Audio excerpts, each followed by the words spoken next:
Stop making these advanced grammar mistakes in English. Today we are looking at advanced mistakes, conditionals, relative clauses, reported speech. It's going to be complex, but I'm going to make it digestible for you. To help you digest and retain, I have made a beautiful lesson PDF. You can download it for free. It contains a review of everything we cover today, and it contains a quiz.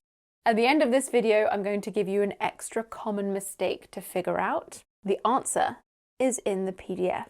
To download this lesson PDF for free, just click on the link in the description box or scan that QR code there. Just sign up to my mailing list and the PDF will arrive directly in your inbox. Now, a lot of the time, the mistakes that my advanced students make don't impede communication. People still understand them easily.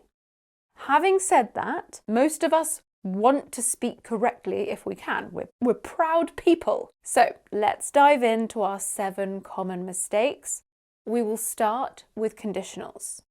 First, spot the incredibly common mistake here. If my flight will be delayed, I'll miss my connection. Oof. The use of will in the first clause is not correct.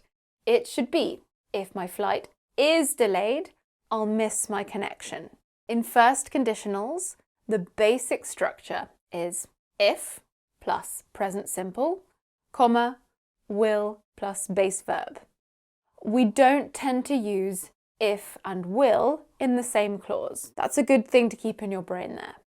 Using the present simple to refer to a future event seems to trip a lot of my students up. Another couple of examples. If she gets here early, I'll take her for a coffee. Not if she'll get, if she gets. Or I won't pass the exam even if I study all night. Not even if I'll study.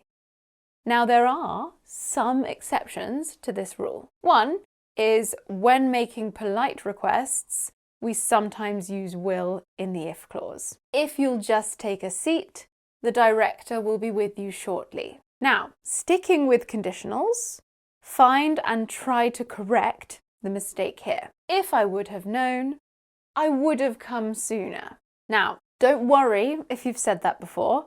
I guess almost every English learner has at some point, and in fact, you might have heard native speakers say this. It's actually considered correct in some dialects, but in standard English, there is a mistake in the if clause again. Would have known is incorrect. Instead, use if I had known, if I'd known. Now this is a third conditional, and the basic form is if plus past perfect, comma, would have plus past participle. So don't use would in the if clause. The third conditional expresses a hypothetical past. Another example, the flights would have been cheaper if we had booked earlier. Native speakers tend to use contractions in conditionals when speaking, and I think this might cause some of the confusion among students. The flights would have been cheaper if we'd booked earlier. See how both would and had become ud. There's no wonder students don't know where to put would and had. Next, here's another very common mistake, which is not a correct option. I'll text you when I will get home, when I get home, or when I've got home. When I will get home isn't right. Again, we need to use a present tense to refer to the future. We see this after certain time expressions, such as when, as soon as, after, and until. We tend to use the present simple or the present perfect simple. With the present perfect, the focus is on the completion of one action before the other. Often you can use either tense with no change in meaning. For example, she'll let you know as soon as she makes her decision, or she'll let you know as soon as she's made her decision. Another example, can we talk about this after we finish eating? Or can we talk about this after we've finished eating? Next, let's examine how we talk about the future. Many of my students overuse the word will. I feel I should have called this video "Stop Using Will." That word is not getting a lot of love from me today. Anyway, imagine someone asks you what you're doing next weekend. Many of my students reply with something like this: I will go to the beach. I wonder if you've said that before. Well, if it's a spontaneous decision made at the moment of speaking, it's okay. But if you have already planned or arranged to go, I'm afraid it just doesn't sound quite right to native speakers. What can you say instead? I'm going to the beach is the most natural option. Using will to discuss future plans and arrangements isn't correct. You will be understood, but it's not technically correct. We use to be going to or the present continuous.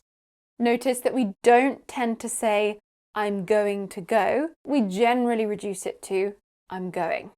Instead of I'm going to go to the farmer's market, I'm going to the farmer's market.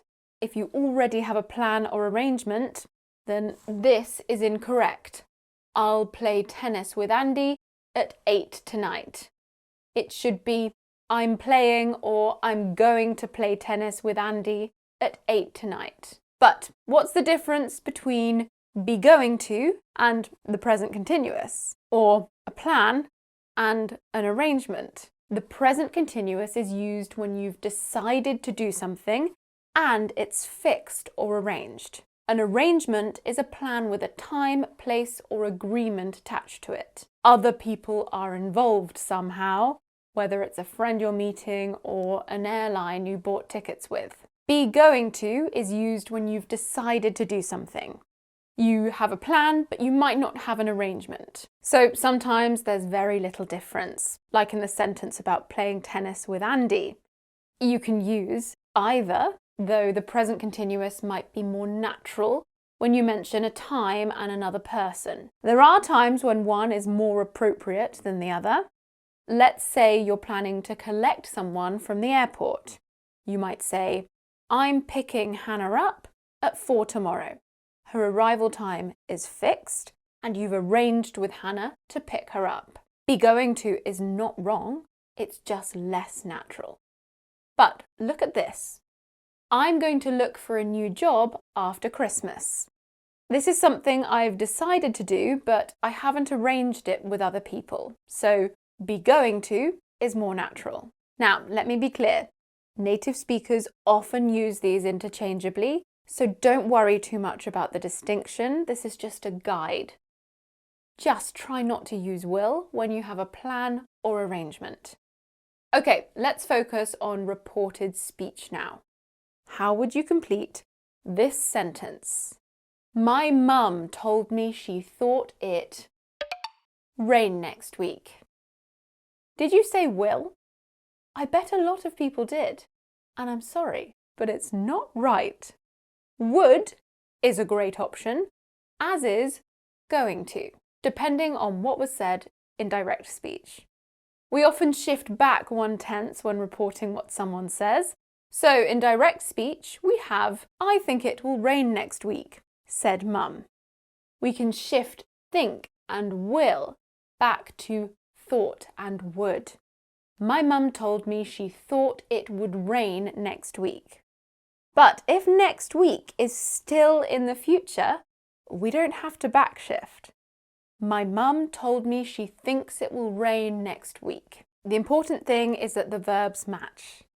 Now, honestly, knowing when to backshift is tricky in English, and native speakers are pretty lazy about it. It doesn't really matter for communication, but if you're in a classroom or doing an exam, it's often required. All right, can you spot another common mistake that my advanced students make? We've just got back from Wales. We've been there for 2 weeks. This mistake is the overuse of the present perfect. Now, it's fine in the first sentence, showing a recently completed action. But in the second, we should have the past simple, as you're being there is finished. We were there for 2 weeks. Similarly, my students overuse the present perfect continuous. For example, I've been hiking in the Lake District last week. We have a finished time expression, last week, so we should use the past simple. I went hiking in the Lake District last week. Okay, our final mistake, number 7, is in this sentence here. He baked a cake for the meeting.